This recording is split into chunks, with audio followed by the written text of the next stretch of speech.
Масштабній атаці на сервери ЦВК сьогодні запобігла Служба безпеки. Хакери намагалися заблокувати доступ користувачів до інформації про підготовку виборів. Не сталося. Хто влаштував атаку, ще з'ясовують, але попереджають. Росія посилює спроби втрутитися в українські вибори. Усе, щоб переконати світ у недемократичності перегонів та повернути нашу державу в орбіту свого впливу. Про методи, які використовує Кремль, розповість Наталя Заморська. Продовжуємо цикл «Україна обирає президента».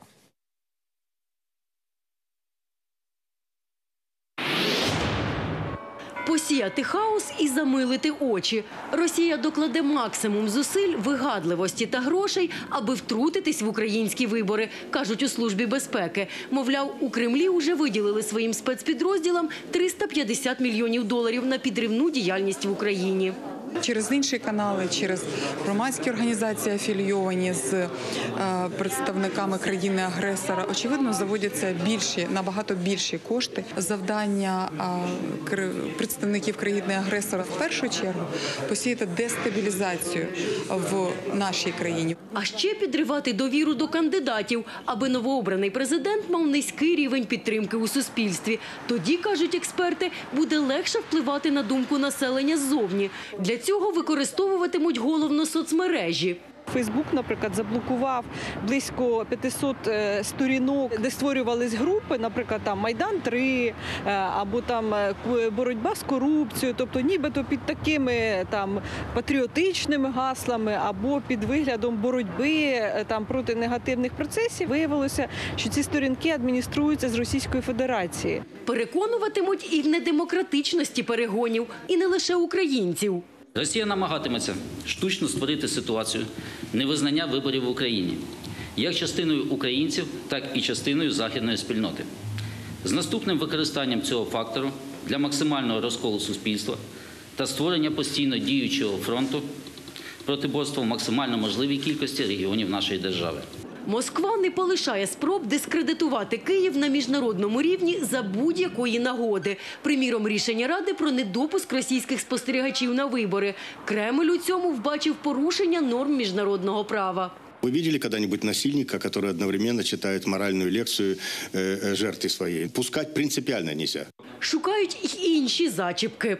Російська сторона не лише використовує інструментарій спостереження за виборами, а також і в маніпулятивний спосіб використовує факт закриття виборчих дільниць на території Російської Федерації з тим, щоб зайвий раз дискредитувати виборчий процес в Україні. Ще один із методів втручання – кібератаки, розсилання вірусів та створення фейкових сторінок. Сьогодні, приміром, СБУ запобігла масштабній атаці на сайт Центрвиборчкому. Трохи раніше кіберполіція також виявила 2 схожі фейкові ресурси.